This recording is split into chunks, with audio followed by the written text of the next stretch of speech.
خیبر پختونخوا میں سوچے سمجھے منصوبے کے تحت دہشت گردوں کو جگہ دی گئی۔ کے پی کے میں دہشت گردی کے پیچھے سیاسی مجرمانہ گٹھ جوڑ ہے، جس کا خمیازہ کے پی کے عوام بھگت رہے ہیں۔ D G I S P R lieutenant general Ahmed Sharif Chaudhry کی پریس کانفرنس، خیبر پختونخوا کے شہداء کو خراج عقیدت پیش۔ کہا آج پریس کانفرنس کا مقصد خیبر پختونخوا میں سیکیورٹی صورتحال کا جائزہ لینا ہے۔ خیبر پختونخوا کے غیور عوام دہشت گردی کا مقابلہ کر رہے ہیں۔ عامر ززم کو دہراتے ہیں دہشت گردی کو جڑ سے اکھاڑ پھینکیں گے۔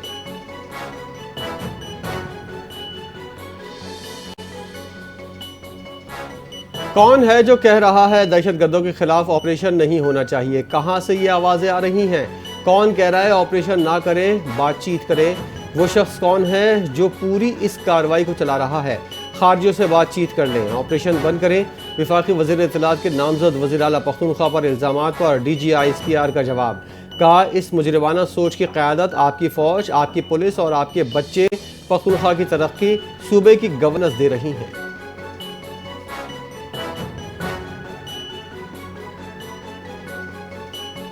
سہولت کار خود خارجیوں کو ریاست کے حوالے کر دیں یا خارجیوں کے خلاف ریاست کے ساتھ مل کر لڑیں۔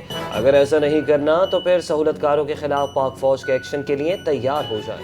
D G I S P R lieutenant general Ahmed Sharif Chaudhry نے دہشت گردوں کے سہولت کاروں کو 3 آپشنز دے دیے۔ کہا ہمیں وہ صوبائی حکومت قبول نہیں جو دہشت گردی کے خلاف آپریشن میں حمایت نہ کرے۔ 9 مئی کے حوالے سے ہمارا موقف پہلے دن سے واضح ہے، یہ افواج پاکستان کا نہیں، قوم کا مقدمہ ہے۔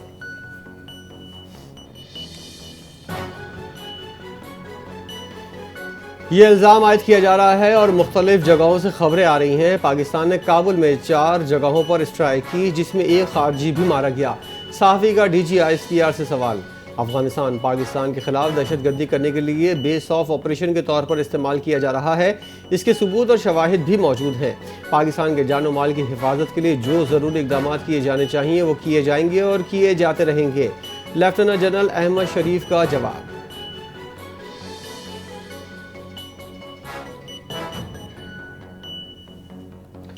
ہزاروں طالبان پی ٹی آئی نے پاکستان لا کر بسائے، وزیر دفاع خواجہ آصف کا سخت رد عمل۔ پی ٹی آئی آج بھی دہشت گردوں سے مذاکرات کی بات کر رہی ہے۔ سماجی رابطے کی ویب سائٹ ایکس پر پیغام جاری کرتے ہوئے کہا کہ افغان مذاکرات کے باوجود ملک میں خون ریزی بند نہیں ہوئی۔ روزانہ فوجی جوانوں کے جنازے اٹھ رہے ہیں۔ 60 لاکھ افغان مہاجرین کی مہمان نوازی کی قیمت ہمارے خون سے ادا کی جا رہی ہے۔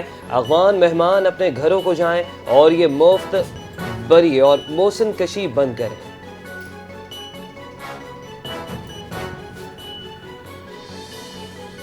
اورکزئی حملے میں ملوث 30 بھارتی سرپرست یافتہ خارجی جہنم واصل۔ انٹیلیجنس کی بنیاد پر جمال مایا میں کامیاب آپریشن مکمل۔ آئی ایس پی آر کے مطابق آپریشن میں دہشت گردوں کے مرکزی سہولت کاروں بھی انجام کو پہنچا دیے گئے۔ پاک فوج نے جوابی کارروائی میں دہشت گردوں کو سخت نقصان پہنچایا۔ 2 روز قبل لیفٹیننٹ کرنل جنید طارق اور سیکنڈ ان کمانڈ میجر طیب راحت نے دوران آپریشن جام شہادت نوش کیا تھا۔ آئی ایس پی آر کا بتانا ہے علاقے میں مزید دہشت گردوں کی تلاش اور کلیئرنس آپریشن جاری ہے۔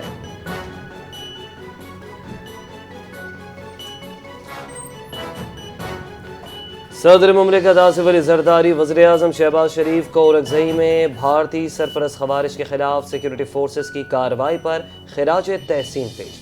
کہا لیفٹیننٹ کرنل جنید طارق اور میجر طیب اور دیگر شہداء کی قربانیوں کو قوم ہمیشہ یاد رکھے گی۔ وزیر اعظم نے کہا کہ لیفٹیننٹ کرنل جنید طارق شہید اور میجر طیب راحت شہید سمیت دیگر شہداء کی قربانیاں رائے گاہ نہیں جانے دیں گے۔ دہشت گردی مکمل خاتمے تک جنگ جاری رکھیں گے۔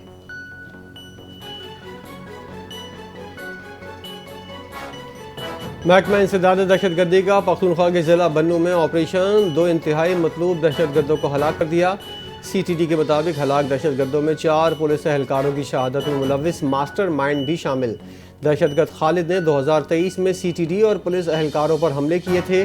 دہشت گردوں کے قبضے سے 2 کلیشنکوف، 6 میگزین اور دستی بم برآمد۔ دہشت گردوں کے چند ساتھی فرار ہوئے جن کی تلاش جاری ہے۔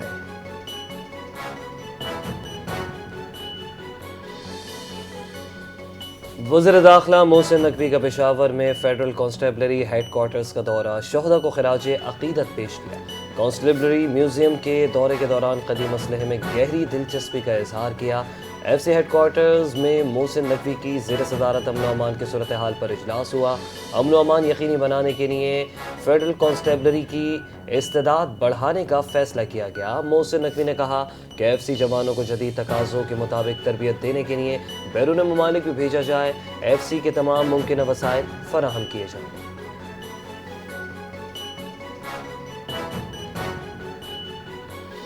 ٹرمپ کا خواب پورا نہ ہوا، امن کا نوبیل انعام خاتون کو مل گیا۔ Royal Swedish academy of science کے سربراہ نے انعام کا باضابطہ اعلان کر دیا۔ ماریا کورینا مچاڈو کو آمریت کے خلاف جدوجہد، جمہوریت کے فروغ اور امن کی کوششوں پر عالمی اعزاز دیا گیا۔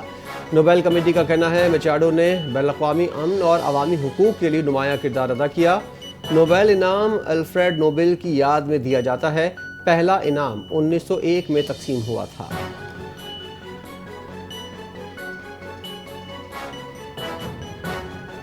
اسرائیلی فوج نے غزہ جنگ بندی معاہدہ نافذ العمل ہونے کا اعلان کر دیا ہے۔ حماس کے 11 قیدی رہا کیے جائیں گے۔ اسرائیلی حکومت نے غزہ جنگ بندی معاہدے کی منظوری دے دی۔ تمام یرغمالیوں کی رہائی پر اتفاق۔ عرب میڈیا کے مطابق اسرائیل نے اپنے فوجیوں کو غزہ معاہدے کے تحت طے شدہ لائن سے پیچھے ہٹانا شروع کر دیا۔ غزہ کے لوگوں نے اپنے علاقوں کی جانب واپس جانا شروع کر دیا۔ غزہ کی 53% حدود پر اسرائیل کا کنٹرول برقرار رہے گا۔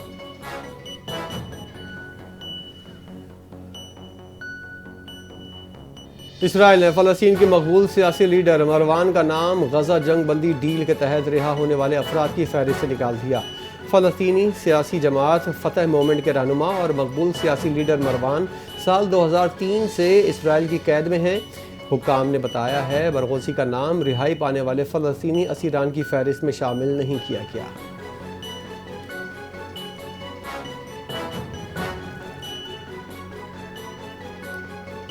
امریکہ کا غزہ جنگ بندی کی نگرانی کے لیے 200 اہلکار تعینات کرنے کا فیصلہ۔ جنگ بندی نگرانی فورس میں مصر، قطر، ترکی اور یو ای کے اہلکار شامل ہوں گے۔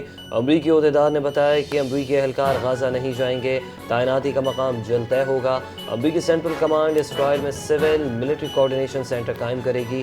یہ سینٹر انسانی امداد اور سیکورٹی معاونت میں کلیدی کردار ادا کرے گا۔ بین الاقوامی فورس ایڈمرل بریٹ کاپر کی قیادت میں تشکیل دی جائے گی۔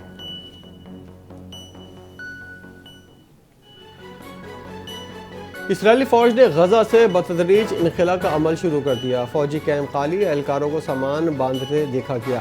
اسرائیلی میڈیا کے مطابق انخلا کی ویڈیو بھی جاری، فوجیوں کو کیمپ چھوڑتے ہوئے دکھایا گیا۔ ٹرمپ کے معاہدے کے اعلان کے چند گھنٹوں بعد انخلا کا آغاز۔ ابتدائی مرحلے میں لاجسٹک یونٹس غزہ شہر کے مضافات سے واپس۔ فوجی حکام کے مطابق اگلے مرحلے میں کامبیٹ یونٹ کو بھی نکالا جائے گا۔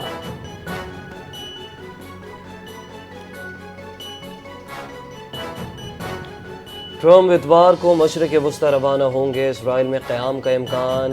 صدر ٹرمپ نے اوول آفس میں صحافیوں سے گفتگو کرتے ہوئے کہا کہ یرغمالیوں کی رہائی پیر یا منگل کو متوقع ہے۔ غزہ منصوبہ سب کی حمایت سے طے پایا ہے، کسی کو زبردستی نہیں نکالا جائے گا۔ ٹرمپ نے نوبیل انعام پر تبصرہ کرتے ہوئے کہا کہ غزہ جنگ بندی سب سے بڑا معاہدہ ہے۔ امریکی صدر کا سعودی اسرائیلی تعلقات سے متعلق سوال پر جواب دینے سے گریز بولے، دوبارہ اقتدار سنبھالنے کے بعد 8 عالمی معاہدے کروائے۔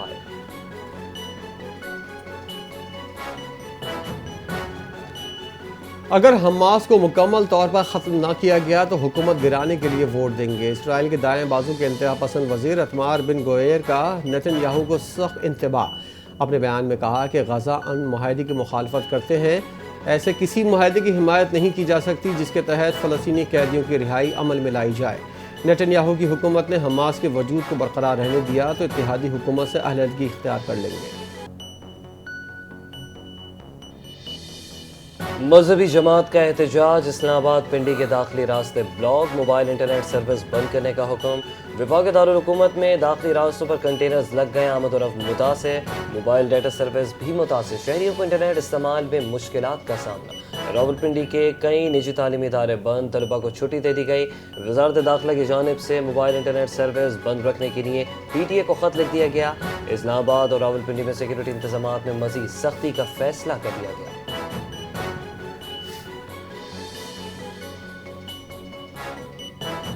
پنجاب بھر میں فوری طور پر دفعہ 144 نافذ، 4 یا 4 سے زائد افراد کے جمع ہونے پر پابندی، عوامی مقامات، گلیوں، محلوں اور میدانوں میں اجتماع پر پابندی۔ نماز، شادی، جنازے، دفاتر اور عدالتیں دفعہ 144 سے مستثنی۔ پنجاب میں اسلحے کی نمائش پر مکمل پابندی، عوامی اجتماعات اور لاؤڈ اسپیکر کے استعمال پر بھی پابندی ہوگی۔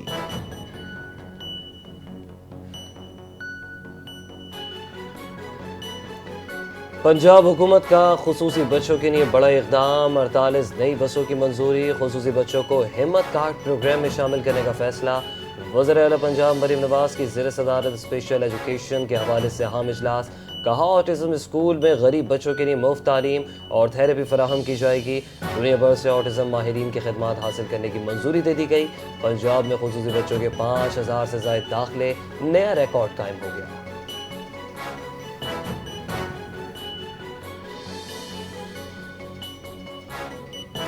پاکستان میں سعودی سرمایہ کاروں کا خیر مقدم کرتے ہیں۔ سرمایہ کاری کے لیے سازگار ماحول کی فراہمی حکومت کی ذمہ داری ہے۔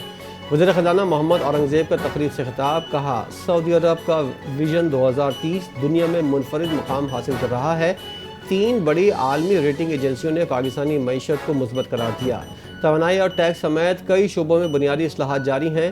وزیر خزانہ نے اعتراف کیا سیلاب زدگان کی بحالی ایک بڑا چیلنج ہے۔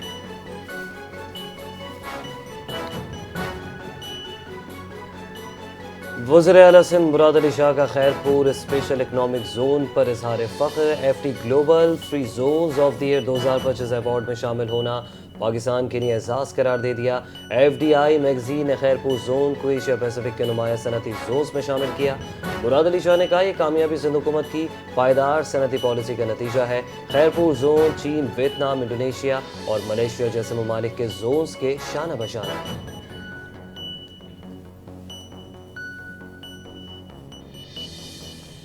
کوئٹہ کی پروفیسر ڈاکٹر عائشہ صدیقہ نے دنیا بھر میں پاکستان کا نام روشن کر دیا۔ فیکو کے انتخابات میں ٹرسٹی منتخب، یہ اعزاز حاصل کرنے والی پاکستان کی پہلی خاتون بن گئیں۔ ڈاکٹر عائشہ ویمنز ایوارڈ 2025 سے بھی نوازا گیا۔ عالمی سطح پر خدمات کا اعتراف، 142 ممالک کی نمائندگی کرنے والے ادارے میں صرف 10 نمایاں شخصیات کو شامل کیا جاتا ہے۔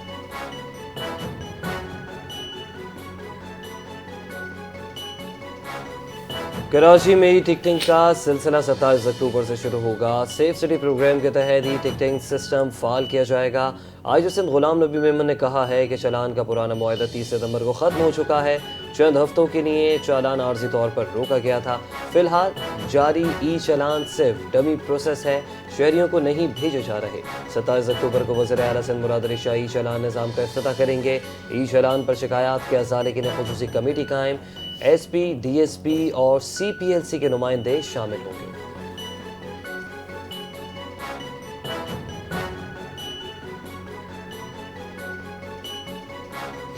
ماضی میں لوگوں کو بھتے کی پرچیاں ملتی رہی ہیں، حالیہ واقعات میں پولیس نے مؤثر کارروائی کی ہے۔ وزیر داخلہ سندھ ضیاء الانجار نے نیوز کانفرنس میں شہر میں بڑھتی ہوئی بھتہ خوری کو انتہائی سنجیدہ مسئلہ قرار دیا۔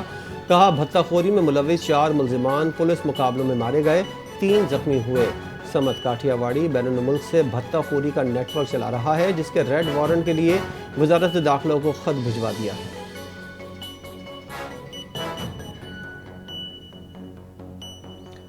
کراچی میں ڈیری فارمرز کا دودھ کی قیمت 300 روپے فی لیٹر مقرر کرنے کا اعلان۔ آل کراچی ڈیری فارمرز ایسوسی ایشن کا پریس کانفرنس میں کہنا تھا کہ نئی قیمت کا نوٹیفیکیشن نہ جاری کرنا ناانصافی ہے۔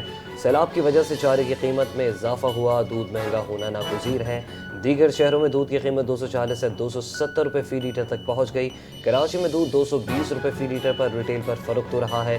ڈیری فارمرز نے مطالبہ کیا کہ فوری قیمتوں میں اضافہ تسلیم کیا جائے۔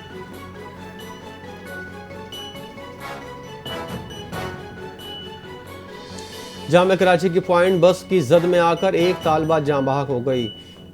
صوبائی وزیر جامعات محمد اسماعیل راہو کا سخت نوٹس، جامعہ کراچی کے وائس چانسلر سے فوری رپورٹ طلب کر لی، واقعے کی مکمل انکوائری کا حکم۔